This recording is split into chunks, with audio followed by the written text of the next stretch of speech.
अस्सलाम वालेकुम, आप देख रहे हैं बोल न्यूज़। मैं हूं मोनिस रजा और मैं हूं आपके साथ पलवशा महमूद। हेडलाइंस आपने मुलाहिजा की। बुलेटिन के आगाज में सबसे पहले आपको खबर दे रही हैं।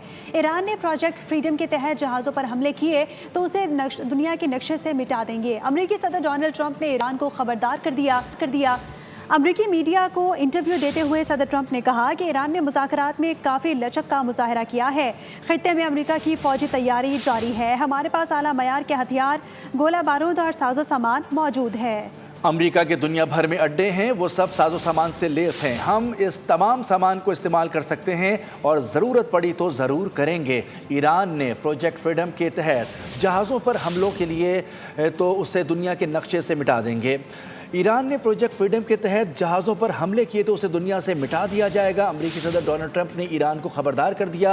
अमेरिकी मीडिया को इंटरव्यू देते हुए सदर ट्रंप ने कहा कि ईरान ने मुज़ाकरात में काफ़ी लचक का मुजाहरा किया है। खित्ते में अमेरिका की फ़ौजी तैयारी जारी है। हमारे पास आला मयार के हथियार, गोला बारूद और साजो सामान मौजूद है। अमेरिका के दुनिया भर में अड्डे हैं, वो सब साजो सामान से लेस हैं। हम इस तमाम सामान को इस्तेमाल कर सकते हैं और ज़रूरत पड़ी तो ज़रूर करेंगे।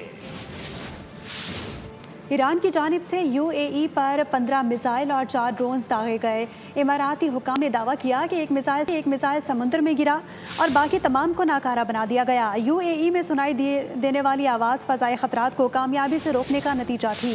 ईरान का फुजेरा में ऑयल इंडस्ट्री जोन पर ड्रोन हमले की वजह से पेट्रोलियम इंडस्ट्री जोन में आग भड़क उठी। UAE हुक्काम ने शहरियों को घरों में रहने की हिदायत जारी कर दी है।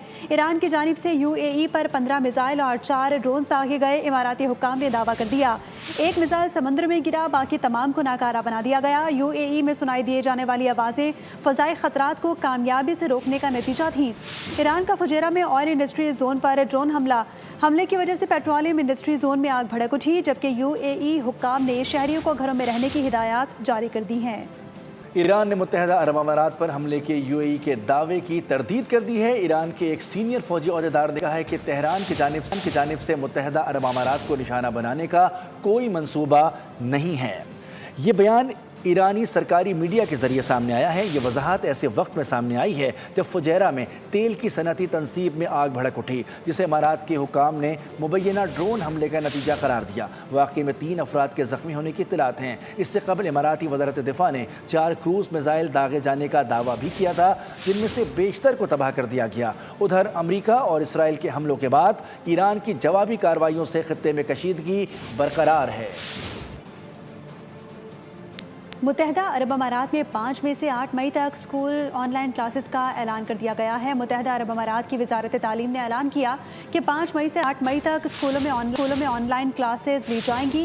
हुक्काम ने कहा कि इस दौरान तमाम तालीमी सरगर्मियाँ ऑनलाइन जारी रहेंगी और तलबा को हिदायत की गई है कि वो मुकर्रर करदा निज़ाम के तहत अपनी तालीम जारी रखें। अमरीकी फ़ौज ने दावा किया है कि उसने ईरान की 6 छोटी कश्तियों को तबाह कर दिया है और ईरान की जानिब से दागे गए क्रूज़ मिसाइलों और ड्रोन्स को भी मार गिराया है। अमरीकी सेंट्रल कमांड के सरबराह एडमिरल ब्रैड कूपर के मुताबिक ये कार्रवाइयाँ अपने हुर्मुज़ में बहरी आमदोरफ्त बहाल करने के लिए जारी ऑपरेशन के दौरान की गईं। एडमिरल ब्रैड कूपर ने मज़ीद कहा कि ईरान के ख़िलाफ़ अमरीकी नाकाबंदी बदस्तूर जारी है, जिसके तहत जहाज़ों को ईरान आने या वहाँ से रवाना होने से रोका जा रहा है और ये नाकाबंदी तवक्कुआत से ज़्यादा मौसर साबित हो रही है। ईरान का आबनाए हुर्मुज़ में वार्निंग नज़रअंदाज करने वाले अमरीकी बहरी जहाज़ों पर मिसाइलों से हमला। ईरानी खबर एजेंसी ने कहा कि हमलों के बाद अमरीकी जहाज़ ने अपना सफ़र रोक दिया। अमरीकी जहाज़ पसपाई इख्तियार करने और इलाके से भागने पर मजबूर हो गया। अमरीकी सेंटकॉम ने कहा कि आबनाए हुर्मुज़ में किसी अमरीकी बहरी जहाज़ पर मिसाइल नहीं लगा। मुत्तहिदा अरब अमारात ने भी दावा किया कि आबनाए हुर्मुज़ में ईरान ने उसके ऑयल टैंकर पर 2 ड्रोन्स फायर किए, ताहम उस हमले में कोई जानी नुकसान नहीं हुआ। ईरान ने अपनी बहरी हुदूद में तोसी का ऐलान करते हुए आबनाए हुर्मुज़ का नया नक्शा जारी कर दिया है। रिपोर्ट के मुताबिक ईरान ने बहरी हुदूद को कोह मुबारक से फुजैरा तक बढ़ा दी है। ईरानी पासदारान इनकलाब ने आबनाए हुर्मुज़ से मुताल्लिक़ नई वार्निंग जारी करते हुए कहा है कि मंजूर शुदा प्रोटोकॉल के तहत जहाज़ों की नकलो हरकत महफूज रहेगी। जहाज़ों का सफ़र तयशुदा रास्तों और इजाज़त के साथ होगा। बग़ैर इजाज़त नकलो हरकत पर जहाज़ों को ज़बरदस्ती रोका जाएगा। آبنائے ہرمز کی حالیہ صورتحال امریکہ کی ایران کے خلاف جارحیت کا نتیجہ ہے۔ ترجمان ایرانی وزارت خارجہ اسماعیل بقائی کا بیان سامنے آ گیا۔ کہا کہ امریکہ کے لیے زیادہ سے زیادہ مطالبات سے دستبردار ہونا مشکل ہو رہا ہے۔ جنگ کے خاتمے کے لیے سست سفارتی کوششوں کا ذمہ دار امریکہ ہے۔ امریکی جارحیت سے پہلے آبنائے ہرمز عالمی میری ٹائم نیویگیشن کے لیے محفوظ گزرگاہ تھی۔ ریاستیں، شپنگ کمپنیاں آبنائے ہرمز سے گزرنے کے لیے ایران سے رابطے کی ضرورت سے آگاہ ہیں۔ آبنائے ہرمز میں اقدامات بین الاقوامی قوانین کے تحت لیے گئے۔ اسماعیل بقائی کا کہنا تھا کہ امریکہ نے آبنائے ہرمز اور بین الاقوامی پانیوں میں بھی سیکیورٹی کے فقدان کو جنم دیا ہے۔ ایران آبنائے ہرمز میں سلامتی اور سکون کا محافظ ہے۔ عمان اور ایران آبنائے ہرمز کے ساحلی ممالک ہیں۔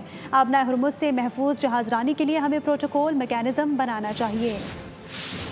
امریکی وزیر خزانہ اسکاٹ بیسنٹ نے فاکس نیوز سے گفتگو میں آبنائے ہرمز پر مکمل کنٹرول کا دعویٰ کر دیا ہے۔ اس کے ساتھ ہی آبنائے ہرمز کھلوانے کے لیے چین سے حمایت کا مطالبہ بھی کر دیا ہے۔ ان کا مزید کہنا تھا کہ صدر ٹرمپ اور چینی ہم منصب کے درمیان ٹیلی فونک گفتگو میں ایران پر بات چیت ہوئی۔ بین الاقوامی شراکت داروں کے لیے مناسب ہے کہ وہ ایران پر دباؤ بڑھائیں۔ گیس کی قیمتیں امریکی عوام کو متاثر کر رہی ہیں۔ دوسری جانب فرانسیسی صدر ایمانوئل میکرون نے امریکہ اور ایران سے آبنائے ہرمز کھولنے کا مطالبہ کر دیا۔ فرانسیسی صدر ایمانوئل میکرون نے کہا ہماری خواہش ہے کہ ایران اور امریکہ مشترکہ طور پر آبنائے ہرمز کو کھول دیں۔ امریکہ آبنائے ہرمز کو دوبارہ کھولنا چاہتا ہے تو یہ بہت اچھی بات ہے۔ صدر میکرون نے کہا ہم ایسی کارروائی میں شریک نہیں ہوں گے جس میں طاقت کا استعمال ہو۔ ہم نے ایک عارضی نوعیت کا مشن تشکیل دیا ہے جس پر کام جاری ہے۔ یہی واحد حل ہے جو مستقل بنیادوں پر اس گزرگاہ کو کھول سکتا ہے۔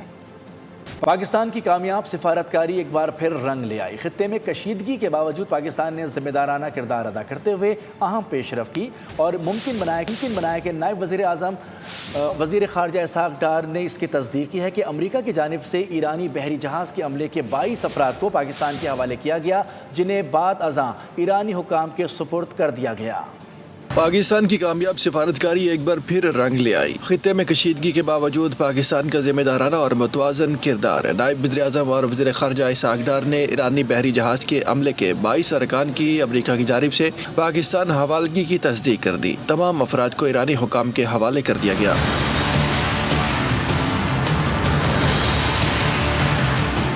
وزیر خارجہ کے مطابق متعلقہ بحری جہاز کو بھی پاکستانی سمندری حدود میں لا کر مرمت کے بعد اصل مالک کے حوالے کیا جائے گا۔ اسحاق ڈار نے کہا کہ پاکستان خطے میں امن کے قیام کے لیے مسلسل سفارتی کوششوں، مذاکرات اور ثالثی کے عمل پر کاربند ہے۔ ادھر امریکی سینٹرل کمانڈ کے ترجمان نے بھی تصدیق کی تھی کہ ایرانی جہاز اور عملے کو پاکستان منتقل کیا گیا ہے۔ امریکی میڈیا کے مطابق جہاز کو پہلے پابندیوں کی خلاف ورزیوں پر تحویل میں لیا گیا تھا۔ دوسری جانب ایرانی وزیر خارجہ عباس اراغچی نے نائب وزیر اعظم اسحاق ڈار سے ٹیلی فونک پر رابطہ کیا، جس میں خطے کی صورتحال اور امن کے لیے جاری سفارتی کوششوں پر تفصیلی تبادلہ خیال کیا گیا۔ پاکستان کی سفارتی کوششوں کو بھی سراہا گیا۔ نائب وزیر اعظم اسحاق ڈار نے برطانیہ کی وزیر خارجہ سے ٹیلی فونک رابطہ کیا ہے۔ دونوں رہنماؤں نے خطے میں جاری پیش رفت پر تبادلہ خیال کیا۔ ترجمان دفتر خارجہ کے مطابق برطانوی وزیر خارجہ نے خطے میں دیرپا امن کے لیے فریقین کے روابط، مصالحت اور تعمیری کردار کے فروغ میں پاکستان کی کوششوں کو سراہا۔ اسحاق ڈار نے علاقائی اور عالمی امن و استحکام کے لیے پاکستان کے مکالمے اور سفارتکاری کے عزم کا اعادہ کیا۔ جنوبی وزیرستان کے علاقے اعظم ورسک میں پاک فوج کی پوسٹ پر خوارج کی جانب سے بارود سے بھری گاڑی کے ذریعے خود کش حملے کی کوشش کی گئی، تاہم سیکیورٹی فورسز کی بروقت اور مؤثر کارروائی کے باعث حملہ ناکام بنا دیا گیا ہے۔ اس سیکیورٹی فورسز نے فوری طور پر کارروائی کرتے ہوئے حملے کو ناکام بنایا۔ گاڑی کو ہدف تک پہنچنے سے پہلے ہی تباہ کر دیا گیا، جس کے نتیجے میں حملہ آور ہلاک ہو گیا۔ واقعے میں قریب موجود 7 سول افراد زخمی ہوئے، جنہیں فوری طور پر DHQ اسپتال وانا منتقل کیا گیا۔ سیکیورٹی فورسز نے علاقے کو گھیرے میں لے کر سرچ آپریشن شروع کر دیا ہے۔ سبسکرائب کریں اور بیل دبائیں تاکہ کوئی خبر رہ نہ جائے۔